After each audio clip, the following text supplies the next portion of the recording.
In today's video, I am going to teach you how to hide or show side panels and toolbar from Figma. If you've ever felt cramped while designing or wanted a distraction-free canvas for presenting, these quick toggles will make your workflow cleaner and faster. Start by opening your design in Figma. Whether you are using the desktop app or the browser, with your file on screen, there are two simple keyboard shortcuts you'll use, depending on how much of the interface you want to hide. First, for a completely clean view that hides everything, the top toolbar and both side panels, press Ctrl plus the backslash key. That's the single backslash, often found above the Enter or Return key on many keyboards. The moment you press it, the entire interface disappears and your canvas takes center stage. This is perfect for reviewing layout, sharing a quick look with a teammate, or just focusing without UI distractions. Nothing in your file is altered. You are simply toggling the interface off.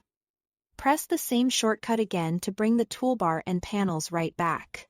Now, if you prefer to keep the top toolbar visible while only collapsing the left layers panel and the right properties panel, use the second toggle. Press Shift plus the backslash key. This collapses both side panels at once, giving you extra horizontal space while still letting you access tools, menus, and options in the top bar. Press the same keys again to expand the side panels when you are ready to continue editing details. Both of these shortcuts work the same in the desktop app and in the browser. They're designed to be quick, reversible, and non-destructive, so you can jump in and out of a focused view without changing any settings in your file. Remember, these are toggles. Press once to hide. Press again to show. A couple of helpful pointers as you use them.